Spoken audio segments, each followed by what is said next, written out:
Y así es, chavitos, brothers y brothercitas, excelentes noticias, porque Trump acaba de salvar a TikTok aquí en Estados Unidos, brothers. No lo van a cancelar, no te van a quitar tu cuenta. Vamos a poder seguir posteando en TikTok y a poder seguir disfrutando la aplicación, porque acaba de firmar una orden ejecutiva donde asegura que millonarios americanos van a cuidar la información personal de todos nosotros que está en la plataforma, y no hay de qué preocuparse, brothers. Antes los chinos podían hacer lo que querían con esto. No que nos importara, pero bueno, por lo menos ahora sabemos que no van a poder controlarlo y que solamente una empresa americana lo va a hacer. Chequen cómo firmó Trump esta orden ejecutiva, brothers. Esto está buenísimo. Next, sir, we have an executive order on TikTok. From the first days of your administration, you've charged a team from your administration, led by Vice President Vance, with ensuring that we can preserve TikTok as a platform for the 170 million Americans who use it, while ensuring that their data is properly protected as required by law. With this executive order, you will be effectively bringing into effect the agreement that will save TikTok and ensure that it can operate safely and securely. So this is interesting because I had a very good talk with President Xi, a lot of respect for him. Hopefully he has a lot of respect for me too.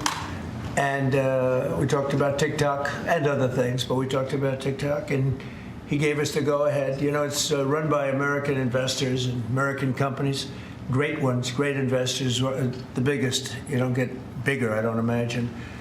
And maybe I'll have JD. JD was very much involved and in charge of it. And maybe I'll have you say a few words about the deal. He would report back, and the points of the deal, I think, are great for our country. So, JD, do you want to give it a little talk, please? Yes, sir. Yeah, so thank you, sir, for your leadership and for your help. We really couldn't have done this without the president actually ushering this deal over the finish line. There was some resistance on the Chinese side, but the fundamental thing that we wanted to accomplish is that we wanted to keep TikTok operating, but we also wanted to make sure that we protected Americans' data privacy as required by law, both because it's the right thing to do, but also because it's a legal requirement of the law that was passed last year by Congress. So we think that we were able to do that. Of course, we're going to keep on working at it, but this deal really does mean that Americans can use TikTok, but actually use it with more confidence than they had in the past, because their data is going to be secure and it's not going to be used as a propaganda weapon against our fellow citizens. We're very excited about it. We appreciate the cooperation of everybody involved, and it's a big day. And I think I can say that especially the young people, they really wanted this to happen. They did not want to have TikTok close. And I got a little used to TikTok. I used it myself during the campaign, and it was very successful because you know how I did with the young voter. And Charlie helped me a lot too, and he said to me, you should go on TikTok. And it actually had, because we got record votes with the young voter, as you know, for the election. So I was a little bit prejudiced in that way toward TikTok. It was very good and very meaningful, but we have American investors taking it over, running it, highly sophisticated, including Larry Ellison. And Oracle, I guess, is going to play a very big role in terms of security, safety, and everything else. So we have very good controls. And literally, I would get a call from friends of mine who were fathers of young people saying, could you do me a favor? Could you get it approved, please? My son is driving me crazy. So we're getting it done, and they have a big audience, and we have great American investors. And here's your final copy. TikTok. Maybe if you want, we could take a couple of questions on TikTok, and then we're going to get onto something completely different. Okay? Yeah. Mr. President, Jeff? Mr. Vice President, you mentioned that China was resistant. Can you describe where China is now? Are they fully on board with this? They're on board, yeah. I spoke with President Xi. We had a good talk. I told him what we were doing, and he said, go ahead with it. On the algorithm, it's still being leased coming from China. Are you satisfied that there's no security concerns for I am. I really am. It would push disruptive content? Biggest reason is that it's owned by Americans. It's, and very sophisticated Americans and people that love the country, and very smart Americans too. So they don't want anything like that to happen. Yes, please. Thank you. Is there any operational relationship with Chinese entities or staff to execute the deal? With who? With the Chinese. I don't think so. Not that I know. No, this is going to be American operated all the way. And great respect for President Xi, and I very much appreciate that he approved the deal, because to get it done properly, we really needed the support of China and the approval of China. Yes, ma'am. Mr. President, now that Americans will have operational control, do you want to see the algorithm suggest more MAGA-related content prioritized? I always like MAGA-related. If I could, I'd make it 100% MAGA-related.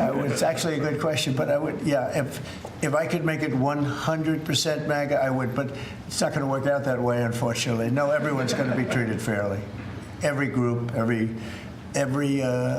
philosophy, every policy will be treated very fairly. Thank you. Mr. President, do you know the valuation? Do you know the American company is going to be valued in the billions? Well, they valued it very highly. They're paying a big number. Do you want to talk, Scott? Do you want to say something about value? Well, I'll let the Vice President, and then I can follow And up. you'll say something. Sure. Well, first of all, I would say all credit goes to the Secretary of the Treasury. Couldn't have got it done without Scott. Also couldn't have got it done without Sean Cooksey on my team, so thanks to them. The company will be valued around $14 billion. We actually think this is a good deal for investors, but ultimately the investors are going to make the determination about what they want to invest in and what they think is a proper value. The most important thing is that it does protect Americans' data security. It ensures TikTok is still accessible. And on this question of the algorithm, which we've heard this a lot, what this deal ensures is that the American entity and the American investors will actually control the algorithm. We don't want this used as a propaganda tool by any foreign government. We want to make sure that our people and our investors actually make these decisions based on what's good for their business as opposed to what's good for another government's propaganda arm. So that's what we've done with this deal. I think it's very good for the American people. And as the President said, young people love this. We actually want everybody to access this, whether they're MAGA or not. We just want it to be fair. We want it to be fair to everybody, and we think that's what's going to happen with this new arrangement. Well, the U.S. government... And just to follow up on the Vice President, there were two pieces to the transaction. The Vice President's office has worked since the spring for the commercial transaction between the investor groups, and then Treasury and a group including the Vice President's office were in Madrid 2 weeks ago to negotiate with the Chinese, and it was a result of President Trump's close relationship with Party Chair Xi that we were able to get this across the line. We created a framework for Party Chair Xi to agree, and then on the leaders' call, Xi and President Trump discussed the final arrangement. So it was 1-2, and that was the final piece. Will the U.S. government get any kind of annual payment as a result of this deal? Taxes. It's going to make money, and we're going to get a lot of money in taxes. And you know, China wanted to see this go. This is a great legacy for China, too. And, I thought President Xi was great in terms of his approval. We probably could have done it a different way, but it wouldn't have been the same. Wouldn't have been the same security at all. But I appreciated that he approved it. It was So nothing aside from taxes. There's no part of the deal that is like a payment to the U.S. government. Well, we're going to be announcing different things, but the U.S. comes out great, and I think China comes out great because they're going to have a very important legacy, and they have many other deals. You know, they have deals with us, and they have deals in here in this country. And, you know, they want to be treated fairly also. So, Mr. President and Mr. Vice President, the U.S. company could change the algorithm to push different content? Is that... The U.S. company will have control over how the algorithm pushes content to users, and that was a very important part of it. We thought it was necessary for the national security element of the law. We also just think it's important to protect American users. Again, we want users to use this platform the way they want to. We want the business to make decisions about content based on the interests of the business and based on the interests of the users, and that's what we think will happen with this new arrangement. And they're paying a lot of money, and I think hopefully it's going to be a great deal. They're very sophisticated people. You'll see a list. Have you seen a list yet of the people? Well, you've been reading about it. It's. I know Michael Dell's involved, and Rupert Murdoch's involved, and a lot of. And let's see, we have probably 4 or 5 absolutely world-class investors that love the country, and they made a lot of money with the country, and. Many of them are in a somewhat related business, so it works out pretty well. And they're going to be very careful about all of these questions that you've been asking. Who else beyond Dell and Murdoch? Well, it's a blue chip group of investors, and we'll be announcing more about who exactly is involved in the deal in the days to come. Oracle's playing a very big part. That's right, sir. And Oracle really understands this. And I think they're actually, and they've been involved for quite a while running it for the people, the previous people. And so it's really, I think it's going to be very well protected. Very, very prestigious deal, actually. On that point, Mr. President, as the President said, Oracle has actually had a role in housing the data for a long time, even when the entity was controlled by the ByteDance organization in China. So Oracle had a pretty interesting perspective on what was necessary to actually create true data privacy protections for Americans. They were a very important part of getting this thing done. Mr. President, you told us a couple of weeks ago you thought that the security concerns were overrated, but were there legitimate concerns when it comes to safety? From my standpoint, no, because the people that own it are, they're not China-centric, they're USA-centric, and they're very smart people. I guess you could say it about everything. Everything is what's secure nowadays. Things that you think are totally secure turn out to not to be. But I think in this case, it's going to be as secure as you can be because of the ownership and the people. And they have a big investment. It's to their advantage to make sure it's good and safe. Yeah. Anybody else? Do you have a question? No, behind you? Well, I just want to say, do you think this move and getting this deal done, Mr. President, do you think this honors the legacy like Charlie Kirk? You mentioned that he specifically pushed you to get involved with TikTok in your campaign, helped you win young voters. Do you think this deal honors him? Well, I think it's a good thing. It's a good sign. We're doing very well, as you know, with the trade deals. We're doing very well with China, and a lot of them. We were never treated properly. We were for 4 years, actually, but we were never treated very properly by other countries, and we're doing well. We've never done this well. We have, because of the tariffs that are coming in, the deals that are being made, $950 billion in one case. It's $950 billion, where previously they paid nothing. We have, as you know, in Japan, it's $550 billion. South Korea's $350 billion now. That's up front. And one of the things I can say, I announced it lightly before, but we're taking in tremendous amounts of money with tariffs. We've never seen anything like it. No country's ever seen anything like it. I'm going to devote a little bit of that money, a little bit of the tariff money to our farmers. Our farmers have been incredible. They're the ones that let us survive and eat and enjoy our lives, right? Eat too much, maybe in some cases, like mine. But I will tell you, we're going to take some of the tariff money, a relatively small amount, but a lot for the farmers. And we're going to help the farmers out a little bit, because during this transition period, a period where we're taking in incredible amounts of money, we'll have a little bit of a shortfall with the farmers until the tariffs kick in, because they haven't kicked in for the farmers yet. And I decided before, and I spoke to all of the people here, that I want to make a contribution out of the tariff money, a small percentage of it, but it's a lot for the farmers. It'll make the farmers feel very good, just help them through the transition. And ultimately, they're going to be making a fortune. They will be one of the top in the whole world in terms of percentage gotten from the tariffs we're taking in. But we have so much coming in, it's a very small thing. But I want to, in fact, just get the word out to the farmer, because they'll be struggling until the transition is complete. Then after that, they're going to do, I think, better than they've ever done before. Last time I said, get yourself a larger tractor and more land. And that was when they were doing very poorly. And they ended up doing that, and they did very well. That was with the deal we made with China. Unfortunately, Biden forgot about the deal, and he never enforced. I enforced it till the end, and China was very honorable. But when Biden came in, he didn't enforce it. So when you don't enforce a deal, they don't do it. So it was terrible. Biden was very bad to the farmers of our country. So we're going to be doing that. It's an honor to do it, too. Brian, did you have a question? Yeah, I'm just going to say, what's your message to the millions of small businesses here in the U.S. that really rely on TikTok to reach their end user and to market their service and their products? Well, thank you for that question, because honestly, we were getting hit up. They use it for virtual advertising, and they pay very little for it and nothing for it. And small businesses have become very successful because of TikTok.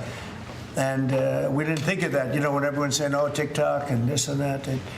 But over the last 6 months, I was called by so many people saying they're going to go out of business if they can, because they use it virtually as a advertising tool. And without it, they wouldn't have anything. They wouldn't be able to get the word out about their good product or whatever it is they're selling. So it's a very important thing for small business. It's another reason I wanted to do the deal so badly.